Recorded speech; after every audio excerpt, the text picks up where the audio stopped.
took off. But even then, I mean, we go over to Indiana and got to pick it off twice in the red zone, or else we come out there with a loss. I don't think they'd won a game yet. So that's just the nature of this sport. And, but this group is really, they've endured a lot. Coming out of state college, things weren't looking too good for us. And then going into our bye week, things weren't looking too good. But the guys don't buy that narrative. They don't buy into all this stuff out there. And, so that's really what it gets back to is, when you work with quality people that are looking forward, not backwards, then you got a chance. Yep. Tyler Tashman with the Des Moines Register. Just with everything that's gone on this season, how, for you personally, how have you just managed your own emotions?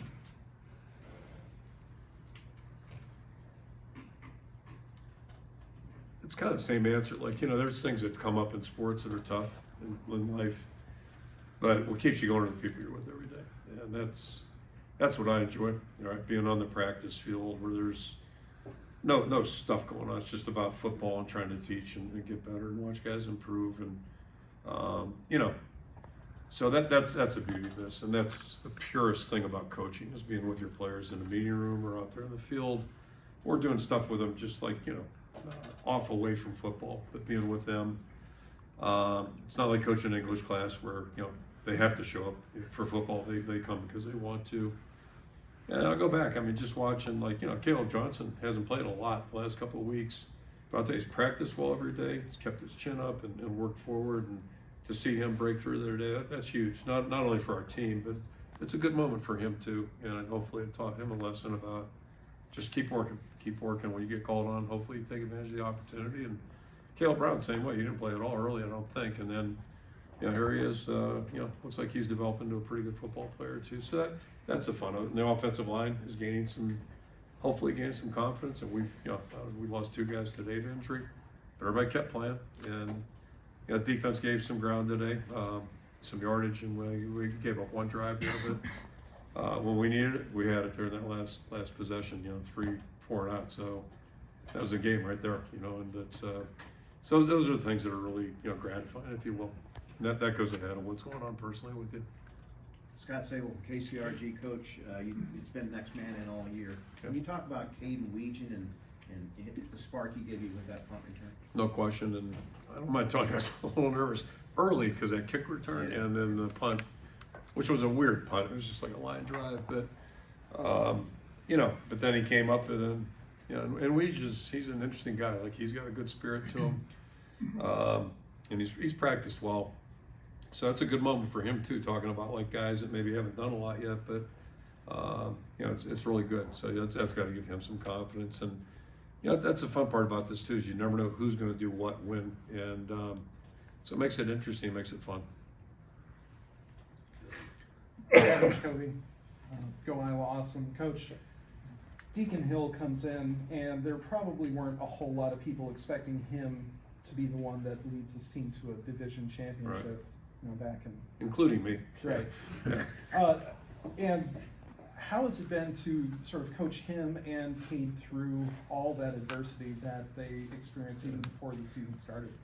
Yeah, Cade's done a good job of staying engaged. He's back now. He's got his surgery and all that stuff, so he's stayed engaged, been supportive. And then Deacon, again, he gets thrust in there and really doesn't have a lot of experience. You start doing the research, it's like, oh, okay. But he's so improved even when he started playing, whatever it's been 6-7 weeks ago, compared to where he was in August, he had improved. And we've seen improvement. And he made some big plays today. He had some that weren't so good maybe, but he made some big plays today, including the run.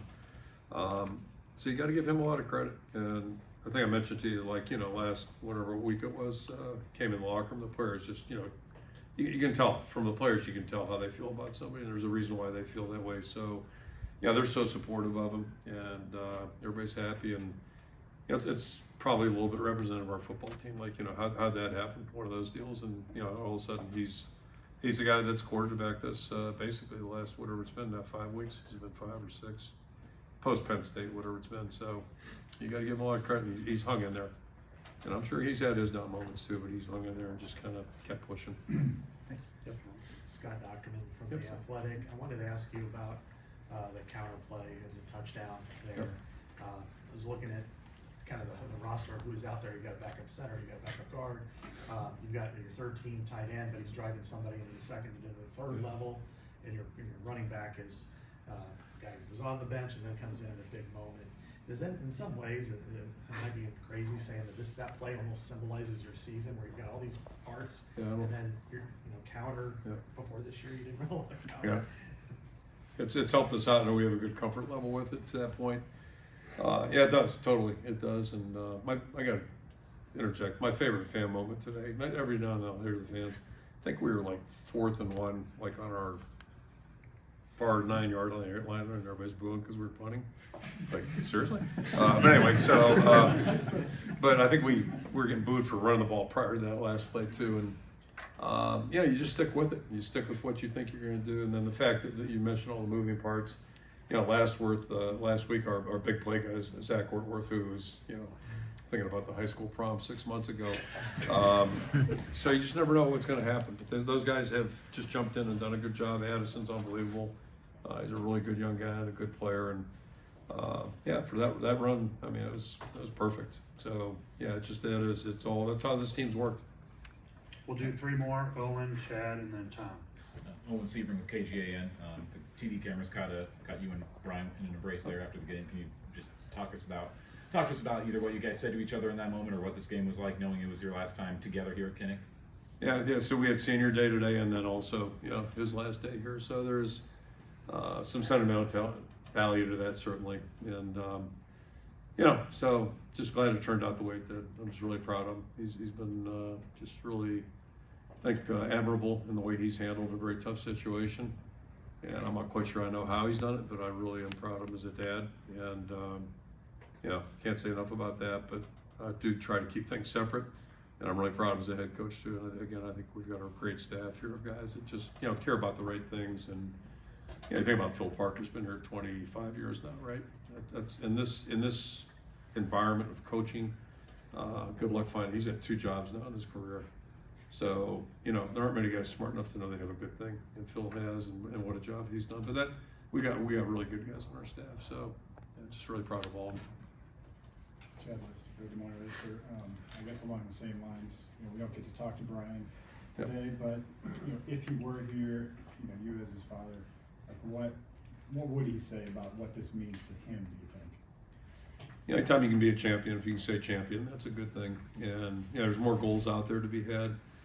Nothing will be easy, but I think we're all thinking the same thing here. Just it goes back to the players. Like, that's why we do this, and just so happy for these guys, what they've endured, what they've gone through, and they know what's going on too. So I mean, they're on board, and again, they've never flinched, including today. It would have been easy today, but everybody stayed the course. Same thing last week. We just kept pressing, and some good things have happened. So it's all I can ask for in life is head just straight ahead and see what comes out of it. And if we come up short today, we'd go back to work on tomorrow and see what we can do about the next one. And we'll still do that. But I did encourage you guys to maybe break the 24-hour rule this time. We'll make an exception, small exception. May not play our starters next week like the NFL, right? Just we're going, right? So what the hell? Starters home. Let them rest. Last question, Tom. Tom Kakert, Hawkeye Report. Easy question for you, Kirk. Yep. Update some of the injuries, like along the offensive line with Logan and Rusty and those guys. It's just, again, the credit goes to Tyler Ellsbury. Anything there, that's a good story too. Like, he got thrust into it a couple weeks ago. And me personally, watching him, I think the only thing he's lacked for maybe at least a year, maybe longer, is confidence. I'm not sure he believes in himself, and that's part of the phenomenon of the sport stuff. But after the way he's played the last couple of weeks, he should be confident as hell. But you can't give that to somebody, just like you can't give experience. And it's not that he hasn't been working hard, but somewhere in his recesses of his mind, he didn't believe he could do it. Maybe that's my theory. I can't prove that, but he should know now. Like, he's played really well in 3 pivotal games for us, and so that's the fun part about this. And he'll be a guy that plays well for us moving forward. And so sometimes good things come out of tough situations like that, and it's tough when you lose a good player like Logan Jones. But that's the beauty of it all. So anyway, yeah. Okay. So I was a Boston Celtic fan growing up. Red Auerbach. What if you did that today? Lit a cigar up on a bench. Forrest Evashevsky did it. You'd have everybody mad, did he? Yeah. I knew he smoked butts on the sideline. I knew that the other desk.